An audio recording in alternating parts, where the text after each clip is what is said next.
la deuxième fois dans votre magazine Horizon Développement, Madame, Messieurs.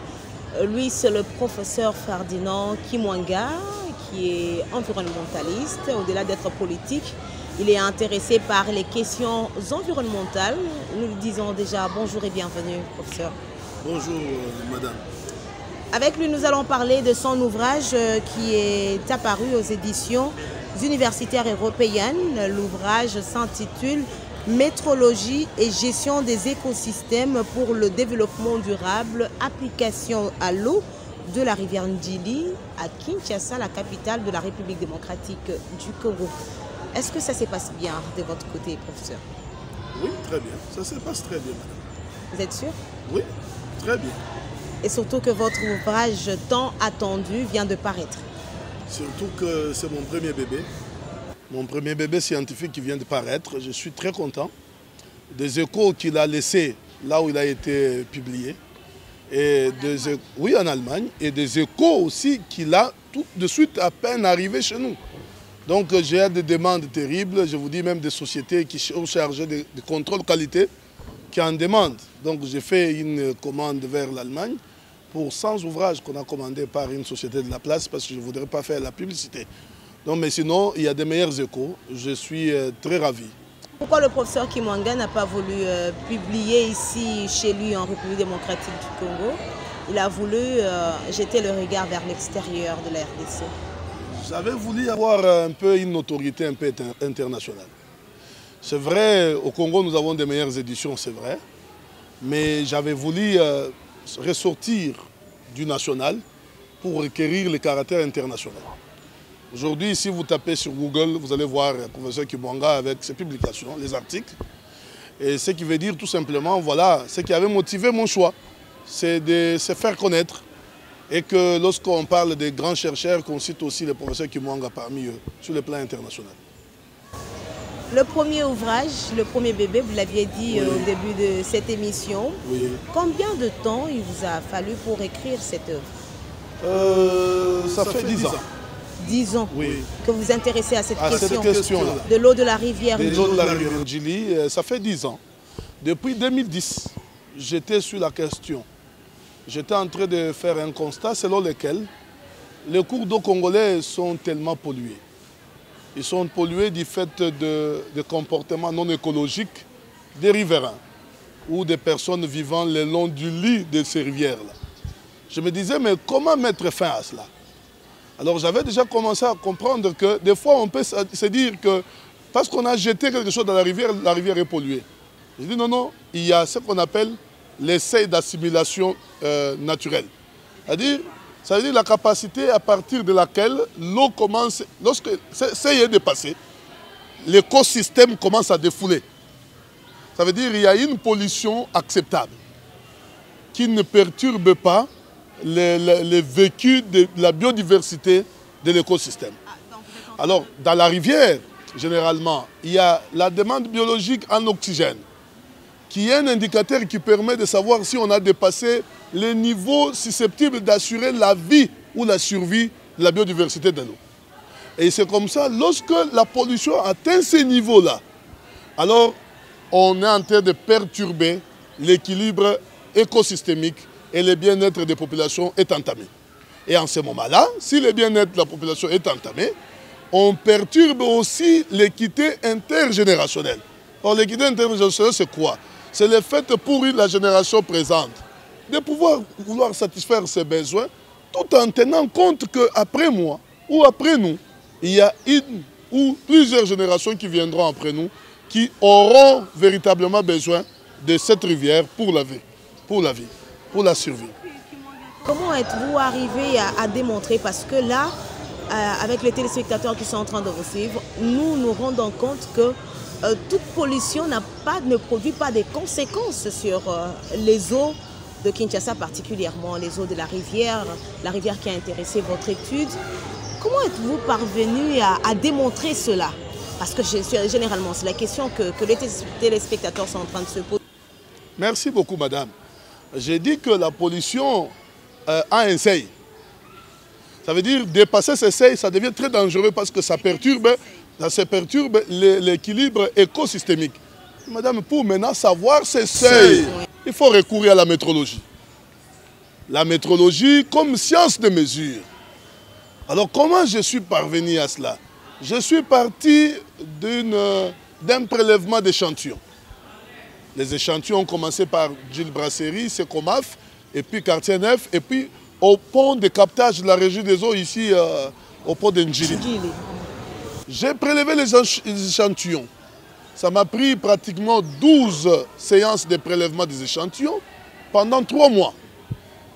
Et je les ai ramenés au niveau du laboratoire de la faculté des sciences de l'INIKIN, ce qu'on appelle le laboratoire physico-chimique, pour attester si les paramètres réels de la potabilité de l'eau avaient été dépassés.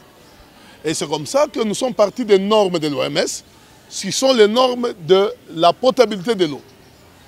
Une fois ramenés ces échantillons au laboratoire, nous nous sommes rendus immédiatement que l'eau avait dépassé largement ces seuils-là. C'est que l'oxygène qui facilite la survie de la biodiversité était largement dépassé. Ça veut dire qu'on avait plus de CO2 que l'oxygène. Donc cette rivière ne servait plus à la survie de la biodiversité. C'est comme ça que vous voyez les longs. Quand nous on grandissait, madame, les longs de rivières, vous voyez même des gros poissons venir manger. C'est qu'il n'est plus le cas. Ah oui, mais parce que l'eau est tellement chaude, issue, la chaleur vient de quoi? Vient des effets de la pollution. Les rivières, les poissons veulent maintenant aller dans le profond de la rivière pour trouver la fraîcheur. Intéressés par les voilà. Or, si le poisson fuit l'environnement, c'est que les papas qui vivaient de la pêche vont souffrir. Les mamans qui vivaient de la pêche vont souffrir et on a perturbé le bien-être de la population. Et après ça, madame, d'autres échantillons étaient amenés au laboratoire bactériologique des cliniques universitaires. Là également, c'était pour voir s'il y avait des bactéries. Je vous avoue qu'il y avait beaucoup de bactéries. Parce que la logique des bactéries, c'est quoi? Tout ce qu'il y a comme excrément humain. Lorsqu'il pleut, les ménages riverains ouvrent les vannes et pratiquement on déverse tout cela dans la rivière. Avec le principe de tout à l'égout. Tout à l'égout, ça veut dire décomposer parce que l'eau coule, les déchets aussi vont faire quoi? Vont couler. Et c'est ça, ce principe qui a conduit véritablement à la pollution. Malheureusement, parce que c'est pour les mobiles économiques.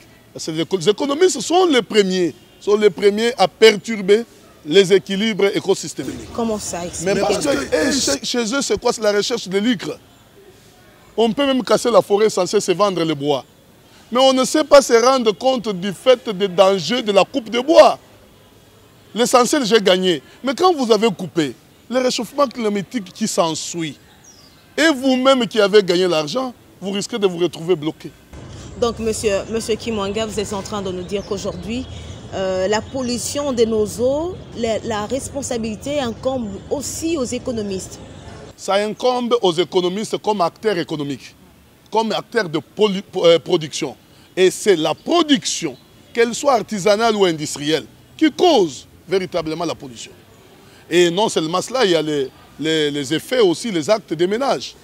Les actes posés par les ménages, les déchets des ménages, les ordures ménagères qu'on rejette dans la rivière, viennent aussi entraîner ça. Vous pensez que la population est consciente des actes qu'elle pose?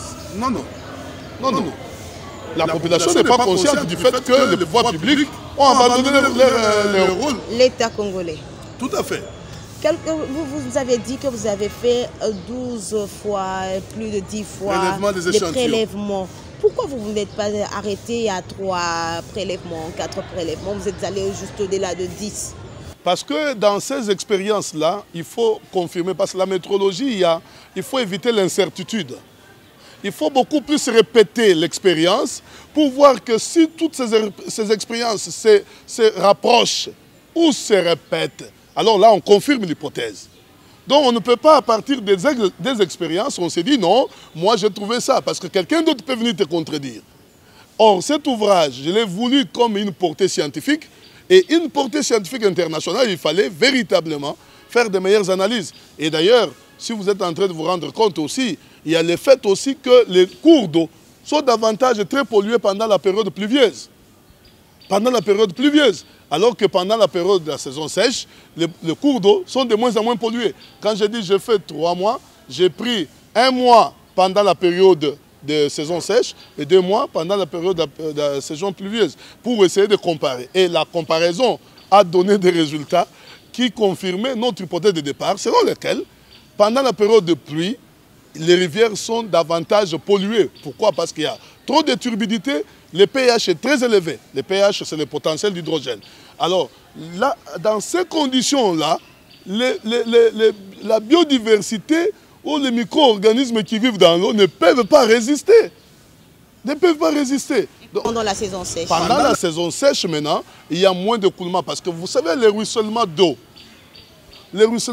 de pluie, va entraîner des bouteilles partout où ça vient, jusque vers l'égout qu'on appelle la rivière.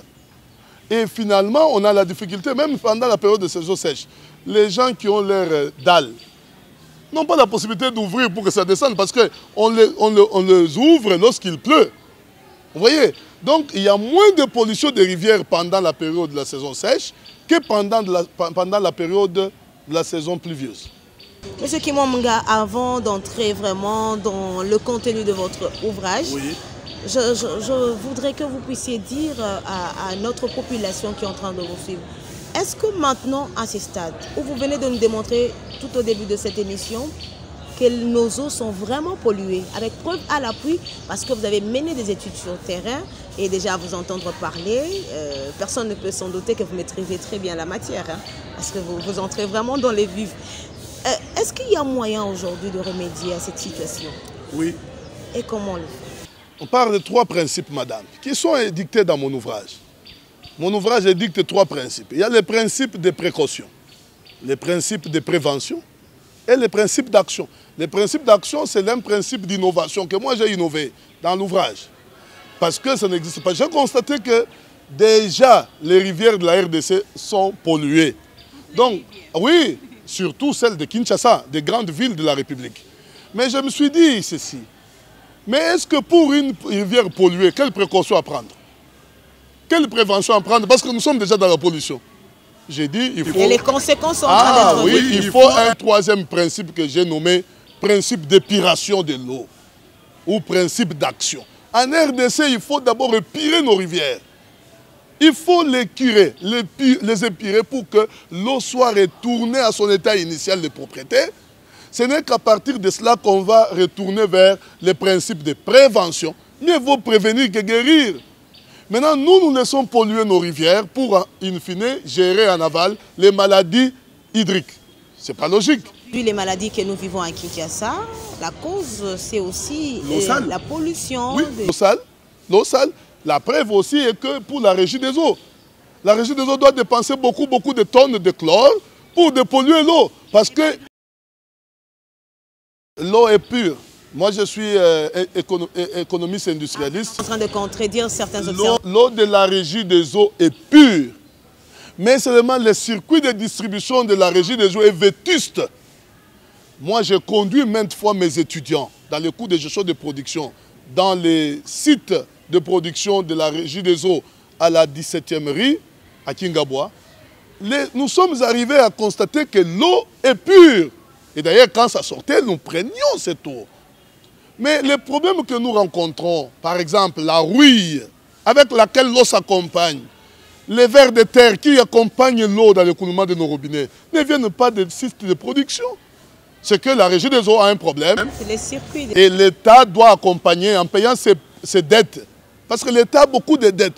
Parce que l'État congolais a appauvri nos entreprises publiques. L'État doit payer les dettes qu'elle a à l'égard de la régie des eaux pour que cette dernière puisse améliorer son circuit de distribution. Parce que l'eau que nous buvons chez nous à la maison est sale du fait de la vétusté du circuit de distribution et non du système de production. Vous proposez aujourd'hui l'épuration, je pense, de nos rivières. Est-ce que déjà, vous venez de le dire, l'État congolais a des dettes? Est-ce que vous pensiez que ce sera facile pour la RDC de faire l'épuration de toutes les rivières que contient le pays de Lumumba? Je vous dis, madame, un voyage de 1000 km commence toujours par un pas.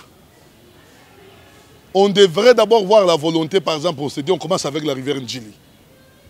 Ça veut dire on l'épure, tous les amis qui sont maraîchers, les producteurs le long des rivières, qui rejettent l'air salité dans les rivières, les fongicides, les pesticides, tous les produits de productivité agricole qui sont rejetés dans les rivières, ils doivent payer ce qu'on appelle la taxe de la pollution. C'est le principe de pollueur-payeur. Ils sont censés être pollueurs des rivières, ils doivent payer. Mais pour qu'ils payent, l'État doit encadrer cela. Mais pour qu'ils payent aussi, l'État peut arriver à dire je pire l'eau, je pire la rivière, mais je voudrais maintenant qu'à partir d'aujourd'hui que nous ayons une prévention ou des précautions à prendre pour éviter que nous puissions retourner à l'état initial de la pollution d'avant. Et en ce moment-là, on conscientise. C'est-à-dire, nos populations, même celles qui ont la bonne foi de pouvoir ne pas polluer, ne peuvent pas le faire parce qu'ils n'ont pas la conscience. Ça veut dire l'éducation à l'environnement n'est pas démise en RDC. C'est comme ça que nous avons, dans l'ouvrage, nous avons aussi proposé la sensibilisation à travers les médias, comme vous le faites. Je vous en félicite d'ailleurs, madame. Comme vous êtes en train de le faire, et aussi des sketchs, des scénettes théâtrales et consorts, des émissions radio, pour sensibiliser les amis congolais, les frères congolais, à comprendre qu'un geste que je pose aujourd'hui peut avoir des répercussions plus tard et compromettre la survie des gens qui viendront après nous. Et c'est ça, même dans l'ouvrage, on parle du développement durable. Donc les gestes que nous posons aujourd'hui, attention que ça puisse compromettre le développement durable. Le développement durable, je rappelle que c'est un rendez-vous où la RDC est attendue d'ici 2030. Tout à fait. Oui, avec le 17 objectifs de développement durable. Oui, oui. Malheureusement, qui souffre aujourd'hui en République démocratique du Congo. Ça souffre à cause de l'accompagnement de l'État. Bon, l'État a beaucoup de responsabilités, aussi à cause des moyens. À cause des moyens. Vous savez, quand on nous dit par exemple qu'il faut protéger nos forêts, dans ma thèse de doctorat, j'ai essayé de parler de cela. On vous dit non, nous avons un fonds vert. On va nous donner ça et qu'on sort. Qui existe d'ailleurs. Ah ben oui, mais à proportion de combien? C'est pourquoi je dis que l'État devrait se ressourcer à travers ses experts. On ne peut pas envoyer les non-experts aller négocier d'un fonds vert par rapport aux poumons forestiers que nous avons comme deuxième poumon mondial. Mais vous avez après le Brésil. Après les poumons amazoniens. Mais vous avez l'Éthiopie qui n'a pas une forêt comme la nôtre, avoir 5 fois plus que nous comme fonds vert. Vous arrivez à quel moment nous sommes dupés par le fait que les pouvoirs publics ne veulent pas s'occuper des experts. Et aussi, madame, je dois dire ici quelque chose. Vous savez, les populations ne sont toujours pas naïves généralement. C'est l'État qui a abandonné ses missions régaliennes. Vous savez, j'avais aimé quand il y avait, avec l'ancien président, on a dit ministère de la nouvelle citoyenneté. Mais ce qui était venu, c'était quoi? On barre, on dit, on jette. Non, pas ça, non. Il fallait, le mal est très profond, qu'il fallait même insérer cela dans certains cours depuis les primaires. Pour que les amis comprennent. J'ai aimé le ministre, comment il s'appelle, Mbikaï de l'ESU. Steve Mbikaï. Oui, mais qui avait déjà préconisé qu'il y ait le cours de... Qui pour le moment n'est plus de l'ESU. Hein? Hygiène et environnement. Oui, qui n'est plus de l'ESU parce que maintenant nous avons Thomas Louaka. Mais il avait préconisé qu'il y ait des cours d'hygiène et environnement pour que les jeunes universitaires puissent comprendre que les gestes que je poserai aujourd'hui, les déchets que je jette dans les caniveaux, boucherai les caniveaux, n'est-ce pas? Les sachets que je jette vont se détruire après 200 ans. Or, 200 ans, c'est beaucoup de générations passées. Donc, vous voyez à quel niveau nous avons la responsabilité et l'État doit nous accompagner dans ça. Monsieur Kimwanga, revenons dans votre ouvrage, je rappelle, Métrologie et gestion des écosystèmes pour le développement durable. Tout à fait. Application à l'eau de la rivière Ndjili à Kinshasa. Un ouvrage de plus de 200 pages. Tout à fait. Un ouvrage qui vous a pris 10 ans. Oui. On doit attendre le deuxième après 10 ans. Non, c'est un premier bébé. C'est comme une femme. Ça n'a pas été facile. C'est comme une femme depuis son accouchement jusqu'à la conception de son premier bébé. Ça prend peut-être 20 ans. Malheureusement pour les bébés, c'est toujours... Non, ça prend peut-être 20 ans. Mais lorsqu'il faut avoir un deuxième enfant, c'est après 2 ans. Non, mais... Ah oui, généralement c'est comme ça. Mais moi je vous dis que d'ici 1 année et demie, vous allez avoir un autre ouvrage qui va parler de la gestion des déchets. Ok. Qu'est-ce que vous proposez au-delà de ce que vous avez dit sur ce plateau? plus de 200 pages dans cet ouvrage que j'ai en main. Qu'est-ce qu'on trouve au-delà de présenter la situation? Parce que ça, c'est ce que tout un bon chercheur peut faire. Présenter d'abord la situation, après proposer. Mais est-ce qu'il a fallu 200 pages pour démontrer tout cela? D'abord, je dois rappeler ici, madame, que c'est l'inédit. Ok. Inédit, un ouvrage qui parle de la métrologie, gestion de l'écosystème, c'est inédit. Et si on était sous d'autres cieux, j'allais avoir un prix de mérite. Mais malheureusement, nous sommes au Congo. Ça viendra au Congo, ça viendra. On ne reconnaît pas. Ça viendra. Mais je vais dire tout simplement, madame, il fallait beaucoup d'années pour essayer de parler, parce que lier cette métrologie-là à la gestion des écosystèmes. Il y a des gens qui ont parlé de développement durable. Mais essayer de lier cela, c'est difficile. Mais aujourd'hui, madame, si vous regardez très bien le contexte dans lequel j'ai rédigé cet ouvrage, il fallait des pages comme ça pour que les gens qui ne maîtrisent pas encore des questions de métrologie puissent comprendre. Supposons par exemple que j'avais l'idée ça. Je passe ma métrologie, gestion des écosystèmes, et à la fin, je présente moins de pages. Ça veut dire même les lecteurs qui me liraient seraient dans l'incapacité de pouvoir comprendre quel est le rôle in fine de la métrologie dans la gestion des écosystèmes. Je suis à la page 60, oui. Irréversibilité et principes éthiques. Très bien. Qu'est-ce que vous allez vous dire? Ça veut dire à un certain moment, lorsque nous avons déjà détruit l'écosystème initial ne revient plus. Lorsqu'on a coupé la forêt primaire, même si on doit reboiser, n'est-ce pas? C'est que la forêt que nous aurons, c'est la forêt secondaire. Et de plus primaire. Ça veut dire maintenant, pour éviter de gérer arbitrairement nos forêts ou nos écosystèmes, étant donné le principe d'irréversibilité, il faut les valeurs éthiques dans les chefs des gens qui dirigent. Sans cela, on va compromettre les générations qui viendront après nous. Donc vous êtes en train de nous dire que malgré l'épuration des eaux, l'état primaire ne reviendra pas. Ah ben oui, parce que l'état primaire, la qualité de l'eau qu'avait créé Dieu ne sera plus la même. Ça veut dire qu'on va diminuer davantage les polluants qui sont dans l'eau, mais pas en diminuer totalement. Ça veut dire baisser les seuils jusqu'à laisser en deçà du seuil d'assimilation. Mais sinon, retourner à la qualité naturelle de l'eau telle que notre Dieu l'avait créée, ça sera compliqué. Section 4. Oui. Métrologie et normalisation appliquée à l'environnement. Oui.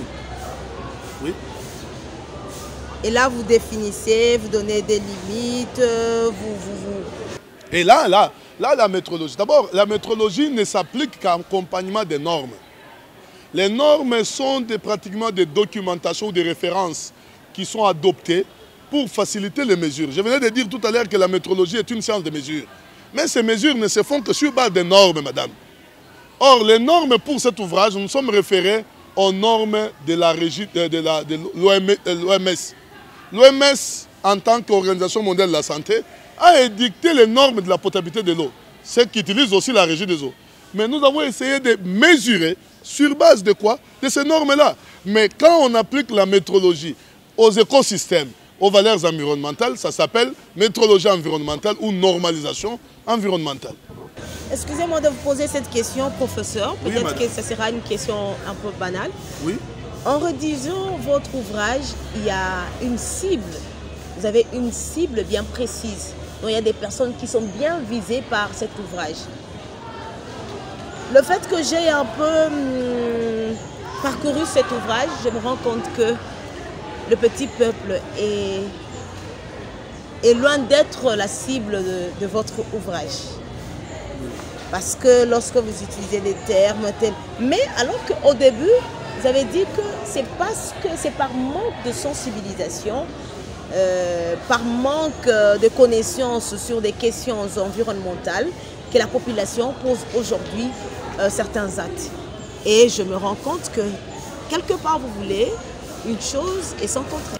Non, madame, peut-être je vais essayer de m'expliciter. Je suis en train de dire, l'ouvrage ici parle seulement en termes du bien-être du petit peuple. Parce que le développement durable d'abord en soi, c'est quoi?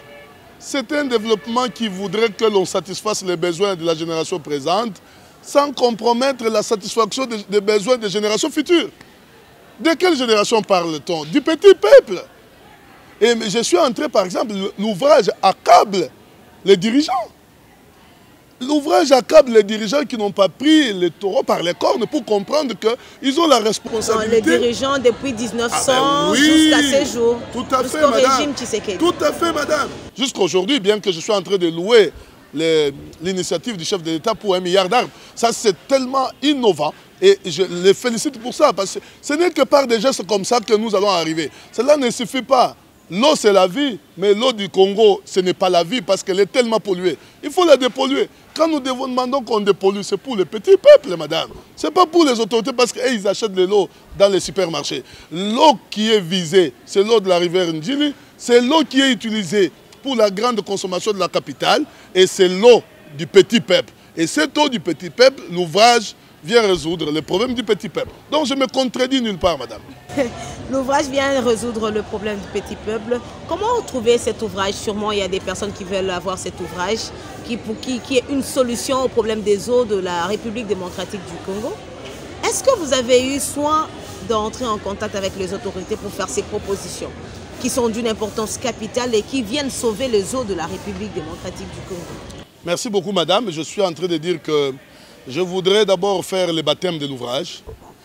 Dès que le baptême va se terminer, je vais chercher à enregistrer de grandes démarches auprès des autorités tant nationales que provinciales pour faire voir la quintessence de l'ouvrage. La quintessence de l'ouvrage, d'autant plus qu'un Congolais a proposé comment sauver les eaux du Congo. Et aussi comment trouver cet ouvrage.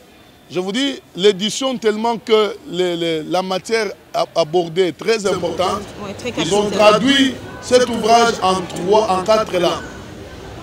En 4 langues. En Chiluba, en français. Non, pas en Chiluba, ce sont les langues internationales. Ça veut dire, non seulement qu'il y a la version française, il y a la version anglaise, la version allemande, la version italienne. Vous imaginez 4 grandes langues. Alors, si vous entrez dans la plateforme Amazon, il faut seulement taper Kimwanga et Yambo.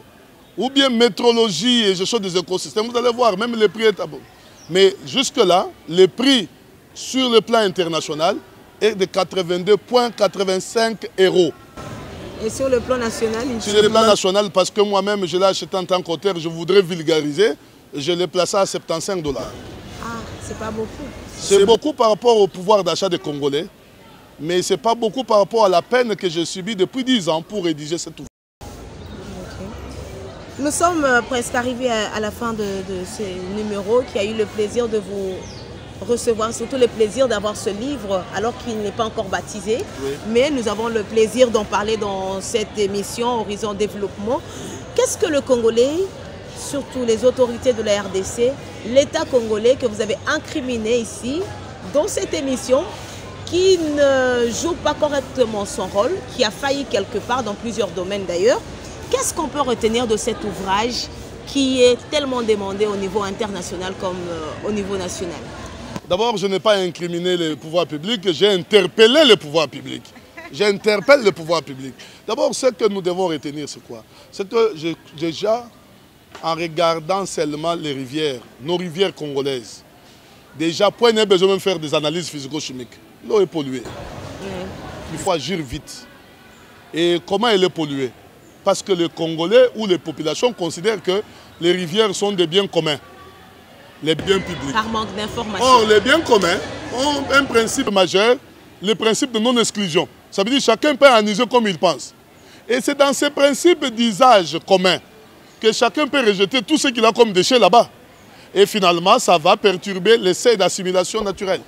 Et par conséquent, il faut maintenant essayer de mesurer la proportionnalité de la pollution et essayer de retracer ou bien de retourner vers l'état initial. Voilà pourquoi l'ouvrage propose non seulement ces 3 principes, l'ouvrage, je peux les citer, principe d'action, le principe de précaution, de prévention et le principe d'action, mais aussi la sensibilisation.